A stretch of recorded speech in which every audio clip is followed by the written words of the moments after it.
김유정의 소낙비. 김유정은 1908년에 춘천에서 태어났으며 그 작품 이면에는 언제나 짙은 인간애와 애수가 깃들여 있습니다. 소낙비는 조선일보에 1935년에 발표했습니다. 작품을 감상하겠습니다. 음산한 검은 구름이 하늘에 뭉게뭉게 모여드는 것이 금시라도 비 한 주기를 할 듯하면서도 여전히 짓궂은 햇발은 겹겹 산속에 묻힌 애진 마을을 통째로 자시듯이 달구고 있었다. 이따금 생각나는 듯 삶에 들린 바람은 논밭간의 나무들을 뒤흔들며 미쳐 날뛰었다. 매 밖으로 농꾼들을 멀리 품앗이로 내보낸 앞말의 공기는 쓸쓸하였다. 다만 맴매탄 미루나무 숲에서 거칠어가는 농촌을 읊는 듯 매미어 이끌는 노래 맴. 춘우는 자기 집 올봄에 5원을 주고 사서 들은 묵사강 오막살이 집 방문턱에 걸터 앉아서 바른 주먹으로 턱을 고이고는 봉당에서 저녁으로 때울 감자를 씻고 있는 아내를 노려보고 있었다. 그는 사나흘 밤이나 눈을 안 붙이고 생활을 하는 바람에 농사에 골이 삭은 그의 얼굴은 더욱 해쓱하였다. 아내에게 다시 한번 졸라보았다. 그러나 위협하는 어조로 이봐, 그래 어떻게 돈 2원만 안 해주태요? 아내는 역시 대답이 없었다. 갓 잡아온 새댁 모양으로 씻는 감자나 씻을 뿐 잠자코 있었다. 되나 안 되나 좌우간 이렇다 말이 없으니 춘우는 우라가 터져 죽을 지경이었다.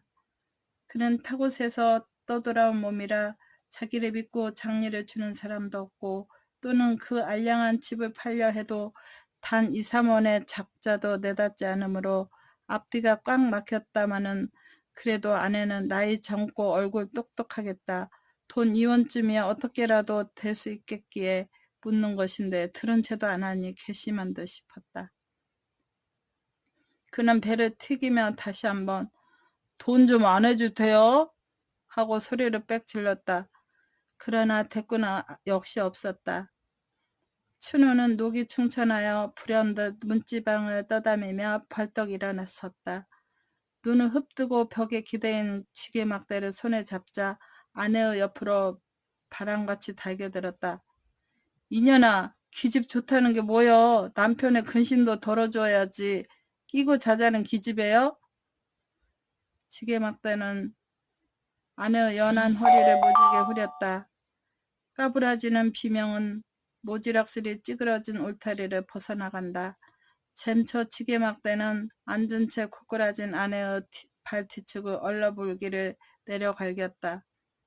이년아, 내가 언제부터 너에게 조르는 거여? 범같이 호통을 치며 남편이 지게막대를 공중으로 다시 울리며 모지름을 쓸 때 아내는 에구머니 하고 애마디를 질렀다. 연하여 몸을 뒤치자 거반 엎어진 듯이 쌀이문 밖으로 내달렸다. 얼굴에 눈물이 흐른 채 황그리는 걸음으로 문 앞에 언덕을 내려 개울을 건너고 맞은 쪽에 뚫린 콩밭길로 들어섰다. 너 내가 날 피하면 어디 갈 테요? 발길을 막는 듯한 의미 있는 호령에 달아났던 아내는 다리가 멈칫하였다. 그는 고개를 돌려 쌀이문 안에 아직도 지게막대를 들고 섰는 남편을 바라보았다. 어른에게 재진 어린애같이 입만 쫑깃쫑깃하다가 남편이 튀어나올까 겁이 나서 겨우 입을 열었다. 새돌엄마 집에 좀 다녀올게요. 쭈뼛쭈뼛 변명을 하고는 가던 길을 다시 헝하게 내걸었다. 아내라고 요새 돈 2원이 금시로 필요함을 모르는 바도 아니었지만은 그의 자격으로나 노동으로나 돈 2원이란 감히 땅땜도 못해 볼 형편이었다. 버리래야 하잘것없는 것. 아침에 일어나기가 무섭게 남에게 뒤질까 영산이 올라 산으로 빼는 것이다. 조그만 종댕이를 허리에 달고 거한 산중에 드문드문 박혀있는 도라지, 더덕을 찾아가는 일이었다. 깊은 산속으로 우중충한 돌 틈바위로 잔약한 몸으로 맨발에 질심짝을 끌며 가파른 산등을 타고 돌려면 젖먹던 힘까지 녹아내리는 듯 진땀이 머리로부터 발끝까지 흘러내린다. 아랫도리를 단 외겹으로 들은 낡은 치맛자락은 다리로 허리로 척척 엉겨 걸음을 방해하였다. 땀에 붙은 종아리는 거친 숲에 긁혀매어 그 쓰라림이 말이 아니다. 게다가 무거운 흙내는 숨이 탁탁 막히도록 가슴을 찌른다. 그러나 삶의 발부덩치는 순진한 그의 머리는 아무 불평도 의지 않았다. 가물의 콩나기로 어쩌다 도라지순이라도 어지러운 숲속에 하나 둘 뾰족이 뻗어오른 것을 보면 그는 그래도 기쁨에 넘치는 미소를 띄었다. 때로는 바위도 기어올랐다. 정이 못 기어오를 그런 험한 곳이면 층떡물에 매달리기도 하는 것이었다. 떼국의 저런 무명적삼은 벗어서 허리춤에다 꼭 찌르고는 호랑이 숲이라 이름난 강원도 산골에 매달려 길을 쓰고 허비적거린다. 골 바람은 지날 적마다 알몸을 두른 치맛자락을 공중으로 날린다. 그제마다 검붉은 볼기짝을 사양없이 내보이는 칡덩굴이 그를 본다면 배를 움켜쥐어도 다 못 볼 것이다마는 다행히 그윽한 산골이라 그 꼴을 비웃는 놈은 뻐꾸기뿐이었다. 이리하여 해동갑으로 해가를 하고 나면 캐어 모은 도라지, 더덕은 얼러 사발 가옷 혹은 두어 사발 남짓하게 되는 것이다. 그러면 동리로 내려와 주막거리에 가서 그걸 내주고 보리쌀과 사발 바꿈을 하였다. 그러나 요즘엔 그나마도 철이 겨워 소출이 없다. 그 대신 남의 보리방아를 온종일 찧어주고 보리밥 그릇이나 얻어가다가는 집으로 돌아와 농토를 못 얻어 뻔뻔히 노는 남편과 같이 나누는 것이 그날 하루하루의 생활이었다. 그러고 보니 돈 2원커녕 당장 목을 딴 데도 피가 나올지 의문이었다. 만약 돈 2원을 돌린다면 아는 집에서 보리라도 구워 파는 수밖에는 다른 도리가 없다. 그리고 온 동네 아낙네들이 치맛바람에 팔자 고쳤다고 쑥덕거리며 은근히 시세우는 새돌 엄마가 아니고는 노는 벌이를 가진 사람이 없다.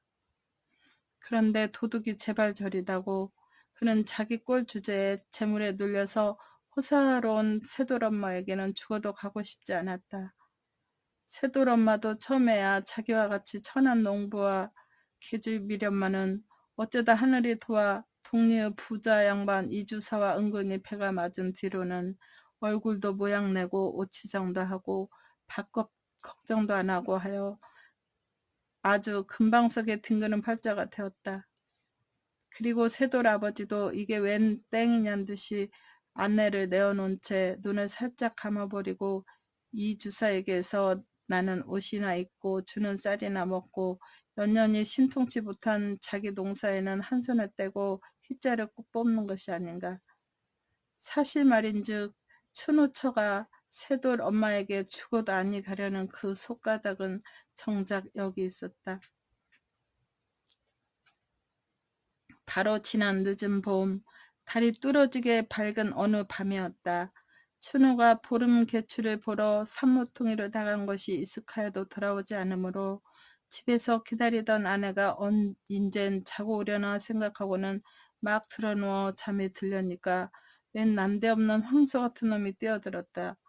허둥지둥 춘우철을 마구 깔다가 놀라서 으악 소리를 치는 바람에 그냥 달아난 일이 있었다. 어수룩한 시골 일이라 별반 풍설도 아니 나고 쓱싹 되었으나 며칠이 지난 뒤에야 그것이 동네의 부자 이주사의 소행임을 비로소 눈치채었다. 그런 까닭을 해서 춘우처는 새돌엄마와 직접 관계는 없단데도 그를 대하면 공연스레 얼굴이 뜨뜻하여지고 몸이 몹시 어색하였다. 재나 진 듯이. 그리고 더욱이 새돌엄마가 새댁 나는 속옷이 3개고 버선이 내버리구먼 하며 아주 좋다고 핸들대는 그 꼴을 보면 혹시 자기에게 한 점을 두고서 비아냥거리는 거가 아닌가 하는 욕생각으로 무안해서 고개도 못 들었다. 한편으로는 자기도 좀만 잘했다면 지금쯤은 새돌엄마처럼 호강을 할 수 있었을 그런 가력한 기회를 깝살려버린 자기 행동에 대한 후회와 애탄으로 말미암아 마음을 괴롭히는 그 쓰라림도 적지 않았다. 그러나 아무러한 욕을 보더라도 나날이 심해가는 남편의 무지한 때보다는 그래도 좀 허랄 꾀다. 오늘은 한맘 먹고 새돌엄마를 찾아가려는 것이다. 춘우처는 이번 걸음이 헛발이나 안 칠까 일념으로 심화를 하며 수양보들이 쭉 늘어박힌 논두렁 길로 들어섰다. 그는 시골 안악내로는 용모가 매우 반반하였다. 좀 야인 듯한 몸매는 호리호리한 것이 소위 동리의 문자대로 왜있게나 하얀직한 얼굴이었으되 추리한 의복이며 퀴퀴한 냄새는 거지를 불지른다. 그는 왼손 바른손으로 겹끝내기로 치맛귀를 여며가며 속살이 뼈질까 조심조심히 걸었다. 감사나온 구름송이가 하늘 신폭을 휘덮고는 차츰차츰 지면으로 처져내리더니 그의 산봉우리에 엉기어 살풍경이 되고 만다. 먼 데서 개 짖는 소리가 앞뒷산을 한적하게 울린다. 빗방울은 하나 둘 떨어지기 시작하더니 차차 굵어지며 무더기로 퍼부어 내린다. 춘우처는 길가에 늘어진 밤나무 밑으로 뛰어들어가 비틀거리며 새돌엄마 집을 멀리 바라보았다. 북쪽 산길속 높직한 울타리로 뺑 돌려 두르고 앉았는 오묵하고 맵시 있는 집이 그 집이었다. 그런데 쌀이문이 꼭 닫힌 걸 보면 아마 새돌엄마가 농군청에 저녁 재놀이를 나르러 가서 아직 돌아오지 않은 모양이었다. 그는 새돌엄마가 오기를 지켜보며 우두커니 서서 기다리고 있었다. 나뭇잎에서 빗방울은 뚝뚝 떨어지며 그의 뺨을 흘러 젖가슴으로 스며든다. 바람은 지날 적마다 냉기와 함께 굵은 빗발을 몸에 들이친다. 비에 쪼르륵 젖은 치마가 몸에 찰싹 감겨 허리로 공둥이로 다리로 삶의 윤곽이 그대로 비쳐올랐다. 무단히 기다렸으나 새돌엄마는 오지 않았다. 하도 진력이 나서 하품을 하여가며 정신없이 서 있노라니 왼편 언덕에서 사람 오는 발자국 소리가 들린다. 그는 고개를 돌려보았다. 그러나 낯세게 나무 틈으로 몸을 숨겼다.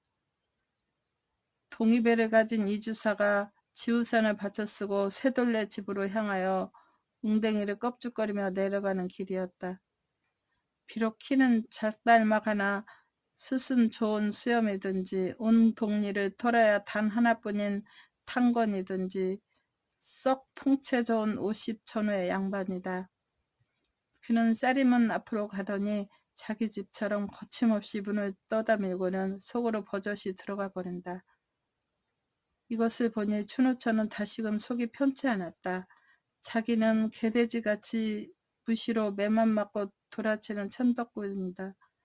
안팎으로 격귀염을 받으며 간대되는 새돌엄마와 사람된 치수가 두드러지게 다름을 그는 알 수 있었다. 새돌엄마의 호강을 너무나 부럽게 우러러보는 반동으로 자기도 잘했더라면 하는 턱없는 희망과 후회가 전부 다 몇 갑절 쓰린 맛으로 그의 가슴을 찌뿌드렸다. 새돌레 집으로 하염없이 건너다 보다가 어느덧 저도 모르게 긴 한숨이 굴러내린다. 언덕에서 쓸려내리는 사태물이 발등까지 계획으로 덮으며 소리쳐 흐른다. 빗물에 푹 젖은 몸뚱아리는 점점 떨리기 시작한다. 그는 가볍게 몸소리를 쳤다. 그리고 당황한 시선으로 사방을 경계하여 보았다. 아무도 보이지는 않았다. 다시 시선을 돌려 그 집을 쏘아보며 속으로 궁리하여 보였다. 아내는 확실히 이주사일 게다. 그때까지 걸렸던 쌀이문이라든지 또는 울타리에 널은 빨래를 여태 안 걷어들이는 것을 보면 어떤 맹세를 두고라도 분명히 이주사 외의 다른 사람은 하나도 없을 것이다. 그는 마음 놓고 비를 맞아가며 그 집으로 달려들었다. 봉당으로 선뜻 뛰어오르며 새돌엄마 기슈 하고 인기를 내보았다. 물론 당자의 대답은 없었다. 그 대신 그 음성이 나자 안방에서 이주사가 번개같이 머리를 내밀었다. 자기 딴은 꿈밖이란 듯 눈을 두리번 하더니 옷 위로 붉어진 춘호처의 젖가슴, 아랫배, 넓적다리로 발등까지 슬쩍 음흉히 훑어보고는 거나한 낯으로 빙그레한다. 그리고 자기도 봉당으로 주춤주춤 나오며 새도롬마 말인가? 왜 지금 막 나갔지. 곧 온댔으니 안방에 좀 들어가 기다렸으면 하고 매우 일이 딱한 듯이 얼음얼음한다. 이비에 어디 갔어요? 지금 요밖에 좀 나갔지. 그러나 곧 올걸. 있는 줄 알고 왔는디. 춘우처는 이렇게 혼잣말로 낙심하여 섭섭한 낯으로 머뭇머뭇하다가 그냥 돌아갈 듯이 봉당 아래로 내리섰다. 이주사를 쳐다보며 물차는 제비같이 산들어지게 그럼 요담에 오겠어요. 안녕히 계세요. 하고 작별의 인사를 올린다. 지금 곧 온댔는데 좀 기다리지. 다음에 또 오지요. 아닐세 좀 기다리게. 여보게 이봐. 춘우처가 간다는 바람에 이주사는 체면도 모르고 기가 올랐다. 허둥거리며 재간껏 만류하였으나 암만 해도 안 될 듯 싶다. 춘우처가 여기에 찾아온 것도 큰 기적이려니와 내성병력의 구석진 곳이겠다. 이렇게 솔깃한 기회는 두 번 다시 못 볼 것이다. 그는 눈이 뒤집혀 입에 물었던 장족을 쭉 뽑아 방 안으로 치뜨고는 계집의 허리를 뒤로 다짜고짜 끌어안아서 봉당 위로 끌어올렸다. 계집은 몹시 놀라며 왜 이러셔요? 이거 놓으세요. 하고 몸을 뿌리쳐려는 앙탈을 한다. 아니 잠깐만. 이주사는 그래도 놓지 않으며 호겁스러운 눈짓으로 계집을 달랜다. 흘러내리는 고유춤을 왼손으로 연신 치우치며 바른 팔로는 계집을 잔뜩 움켜잡고는 엄두를 못 내어 짤짤매다가 간신히 방 안으로 끙끙 몰아넣었다. 안으로 문고리를 재빠르게 채였다.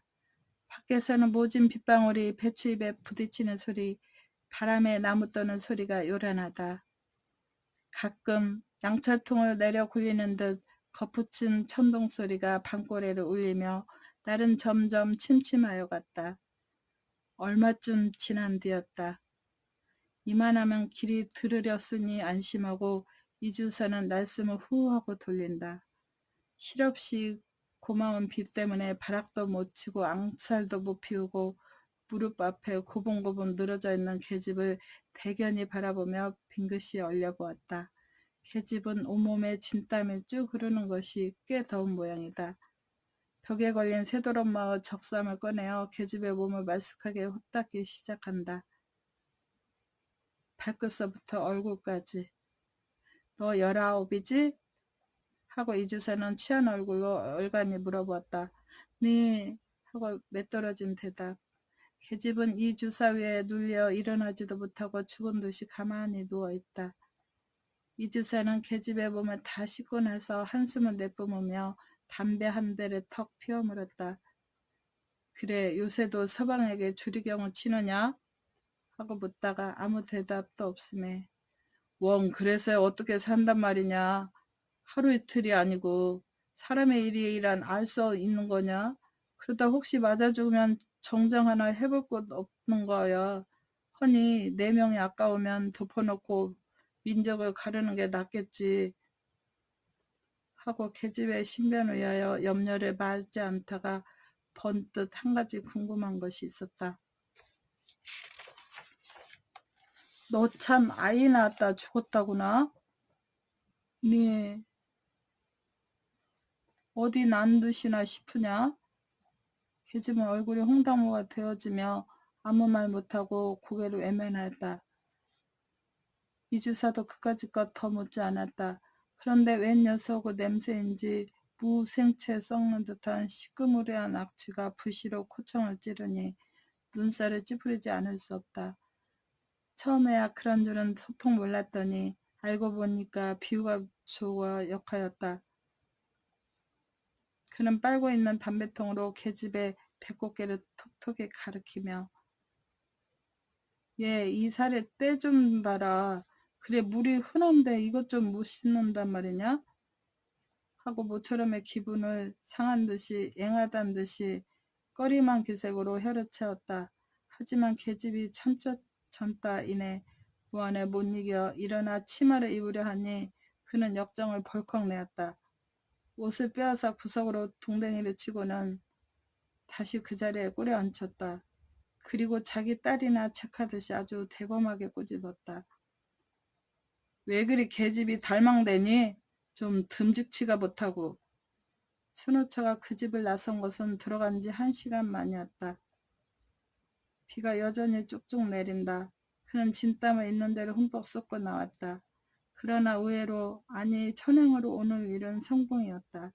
그는 몸을 솟치며 생긋하였다. 그런 모욕과 수치는 난생 처음 당하는 봉변으로 지랄 중에도 몹쓸 지랄이었으나 성공은 성공이었다. 복을 받으려면 반드시 고생이 따르는 법이니 이같이 거야 골백번 당한데도 남편에게 매너 안 맞고 의족해 살 수만 있다면 그는 사양치 않을 것이다. 이주사를 하늘같이 은인같이 여겼다. 남편에게 부처먹을 농토를 줄 테니 자기의 첩이 되라는 그 말도 죄송하였으나 더욱이 돈 2원을 줄 테니 내일 이맘때 새돌레 집으로 넌지시 만나자는 그 말은 무엇보다도 고마웠고 벅찬 침이나 푸른 듯 마음이 홀가분하였다. 다만 애키는 것은 자기의 행실이 만약 남편에게 발각되는 나절에는 뱀애로 맞아 죽을 것이다. 그는 일병 기뻐하며 일변 애를 태우며 자기 집을 향하여 세차게 쏟아지는 빗속을 가뿐가뿐 내려 달렸다. 춘우는 아직도 분이 못 풀려 뿌리통 안에 홀로 앉았다. 그는 자기 고향인 인제를 등진 지 벌써 3년이 넘었다. 해를 이어 흥흉작의 농작물은 말 못되고 따라 빚쟁이 들어 위협과 악다구니는 날로 심하였다. 마침내 할 일 없이 집 세간살이를 그대로 내버리고 알몸으로 밤 도주하였던 것이다. 살기 좋은 곳을 찾는다고 나이 어린 아내의 손목을 끌고 이 산 저 산을 넘어 표량하였다. 그러나 우정 찾아들은 곳이 고작 이 마을에 있나 산속은 역시 일반이다. 어느 산골에 가 호미를 잡아봐도 정은 조그만치도 안 붙였고 거기에는 오직 쌀쌀한 불안과 굶주림이 품을 벌려 그를 맞을 뿐이었다. 터무니없다 하여 농토를 안 준다. 일 구멍이 없음에 품을 못 판다. 밥이 없다. 결국에 그는 피폐하여 가는 농민 사이를 감도는 엉뚱한 투기심에 몸이 달떴다. 요사이 며칠 동안을 두고 요 너머 뒷산 속에서 밤마다 큰 노름판이 벌어지는 기미를 알았다. 그는 자기도 한몫 보려고 끼룩거렸으나 좀채 미천에 만들 수가 없었다. 이 원, 수나 좋아서 이 원이 좋아만 잘한다면 금시 발목이 못 된다고 누가 단언할 수 있으랴. 30-40원 따서 동네의 빚이나 대충 가리고 옷 한 벌 쳐 입고는 진절이 나는 이 산골을 떠나려는 것이 그의 배포였다. 서울로 올라가 아내는 안잠을 채우고 자기는 노동을 하고 둘이서 다구지게 벌으면 안락한 생활을 할 수가 있을 텐데 이런 산구석에서 굶어 죽을 맛이야 없었다. 그래서 젊은 아내에게 돈 좀 해오라니까 요리 맡긴 조리 맡긴 피하고 곁들여 주지 않으니 그 소행이 여간 괘씸한 것이 아니다. 아내가 물에 빠진 생쥐꼴을 하고 집으로 달려들자 미처 입도 벌리기 전에 남편은 이를 악물고 주먹밤을 냅다 붙인다. 너 이년 내만 살살 피하고 어디가 잡아졌다 왔니? 볼치 한 대를 얻어맞고 아내는 오기가 걸려 벙벙하였다. 그래도 직성이 못 풀려 남편이 다시 매를 손에 잡으려 하니 아내는 직업을 하여 살려달라고 두 손으로 빌며 개신개신 입을 열었다. 내일 대유, 내 돈 내일 대유 하며 돈이 변통됨을 삼가 아래는 그의 음성은 절반이 울음이었다. 남편이 반신반의하여 눈을 찌끗하다가 내일? 하고 목청을 돋았다. 네, 내일 된대유. 꼭 돼요? 네, 내일 된대유. 남편은 시골 물정에 능통하니만치 난데없는 돈 이원이 어디서 어떻게 되는 것까지는 추궁에 물으려 하지 않았다. 그는 저기 안심한 얼굴로 방문턱에 걸터 앉으며 담뱃대에 불을 그었다.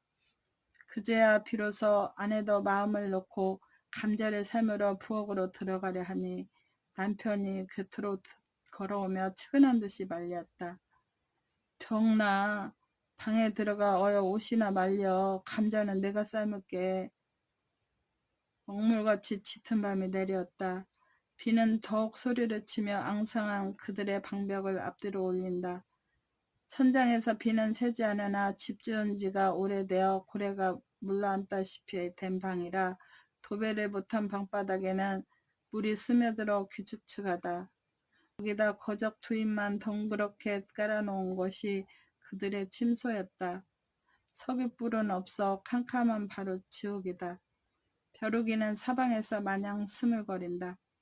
그러니 등골잠에 익달한 그들은 천연덕스럽게 나란히 누워 줄기차게 퍼붓는 밤비 소리를 귀담아 듣고 있었다.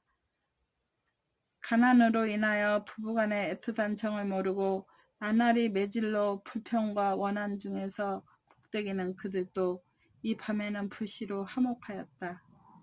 단지 남편의 품에 들은 돈 이원을 꿈꾸어 보기도. 서울 언제 갈라유? 남편은 왼팔을 베고 누웠던 아내가 남편을 향하여 응석비슷이 물어보았다. 그는 남편에게 서울의 화려한 거리며 후한 인심에 대하여 여러 번 들은 바 있어 일상 안타까운 마음으로 몽상은 하여 보았으나 실지 구경을 못하였다. 얼른 이 고생을 벗어나 살기 좋은 서울로 가고 싶은 생각이 간절하였다. 곧 가게 되겠지. 빚만 좀 없어도 갔든 하련만. 빚은 낭정제더라도 얼핀 값세다요. 염려 없어. 이달 안으로 꼭 가게 될 거니까. 남편은 썩 회의 승낙하였다. 그는 동네에서 이끌어주는 질꾼으로 투전장의 갑옷쯤은 시루에서 콩나물 뽑듯 하는 능수였다. 내일 밤 이원을 가지고 벼락같이 노름판에 달려가서 있는 돈이랑 깡그리 모집어 올 생각을 하니 그는 은근 웃었다. 그리고 교묘한 자기의 손재간을 홀로 뽐내었다. 이번이 서울 처음이지? 하며 그는 서울바람 좀 한번 쐬었다고 큰 체를 하며 팔로 아내의 머리를 흔들어 물어보았다. 성미가 워낙 겁겁한지라 지금부터 서울 갈 준비를 착착 하고 싶었다. 그가 제일 걱정되는 것은 둠 구석에서 자라먹은 아내를 데리고 가면 서울 사람에게 놀림을 받을 게고 거리끼는 일이 많을 듯 싶었다. 그래서 서울 가면 꼭 지켜야 할 필수 조건을 아내에게 일일이 설명치 않을 수 없었다. 첫째, 사투리에 대한 주의부터 시작되었다. 농민이 서울 사람에게 꼬라리라는 별명 감잡히는 그 이유는 무엇보다도 사투리에 있을지니 사투리는 쓰지 말며 합세를 하십니까로 하계유를 하우로 고치되 말끝을 들지 말지라. 또 거리에서 어릿어릿하는 것은 내가 시골뜨기요 하는 얼뜻이시니 갈 길은 제게 가고 본루는 또릿또릿이 볼지라 하는 것들이었다. 아내는 그 끔찍한 설교를 귀담아 들으며 모기 소리로 네, 네 하였다. 남편은 2시간가량을 새 틈 없이 꼼꼼하게 주의를 다져놓고는 서울의 풍습이며 생활 방침 등을 자기 의견대로 그럴싸하게 이야기하여 오다가 말끝이 어느덧 화장실에 이르게 되었다. 시골 여자가 서울에 가서 안잠을 잘 자주면 몇 해 후에는 집까지 얻어 갖는 수가 있는데 거기에는 얼굴이 예뻐야 한다는 소문을 일찍 들은 바 있어 하는 소리였다. 그래서 날마다 기름도 바르고 분도 바르고 버선도 신고 해서 쥐 마음에 쏙 들어야 한참 신바람이 올라 주워 섬기다가 옆에서 새건새건 소리가 들리므로 고개를 돌려보니 아내는 이미 고라져 잠이 깊었다. 이런 망할 거 남 말하는데 자빠져 잔담. 남편은 혼자 중얼거리며 바른팔을 들어 이마 위로 흐트러진 아내의 머리카락을 뒤로 쓰다마 넘긴다. 세상에 귀한 것은 자기 아내, 명색이 남편이며 이날까지 옷 한 벌 변변히 못해 입히고 고생만 지시킨 그 죄가 너무나 큰 듯 가슴이 뻐근하였다. 그는 왁살스러운 팔로 아내의 허리를 꼭 껴안아 자기 앞으로 바뜨기 끌어당겼다. 밤새도록 줄기차게 내리던 빗소리가 아침에 이르러서야 겨우 그치고 점심때는 생기로운 벽까지 들었다. 쿨렁쿨렁 눈물 나는 소리는 요란히 들린다. 시내에서 고기 잡는 아이들의 고함이며 농부들의 희희낙낙한 미나리도 기운차게 들린다. 비는 춘우의 근심도 씻어간 듯 오늘은 그에게도 즐거운 빛이 보였다. 저녁 대놀이 때 되었을걸. 얼른 빚고 가봐. 그는 갈증이 나서 아내를 대고 재촉하였다. 아직 멀었어요. 뭘? 아내는 남편의 말대로 벌써부터 머리를 빗고 앉았으나 원체 달포나 아니 가리어 엉클은 머리가 시간이 꽤 걸렸다. 그는 호랑이 같은 남편과 오랜만에 정다운 정을 바꿔보니 근래에 볼 수 없는 환상이 얼굴에 떠돌았다. 어느 때에는 매적하게 생글생글 웃어도 보았다. 아내가 꼼지락거리는 것이 보기에 폭이나 갑갑하였다. 남편은 아내 손에서 얼레빗을 쑥 뽑아들고는 시원스레 쭉쭉 내려 빗긴다. 다 빗긴 뒤 옆에 놓인 밥사발에 물을 손바닥에 연신 칠해가며 머리에다가 번지르하게 발라놓았다. 그래놓고 위서부터 머리카락을 재워가며 맵시 있게 쪽을 딱 찔러주더니 오늘 아침에 한사코 공을 들여 삼아놓았던 집신을 아내의 발에 신기고 주먹으로 차근차근 골라내주었다. 이제 가봐 하다가 바로 곧 와, 응? 하고 남편은 그 이원을 고이 받고자 손색 없도록 실패 없도록 아내를 모양내에 보냈다.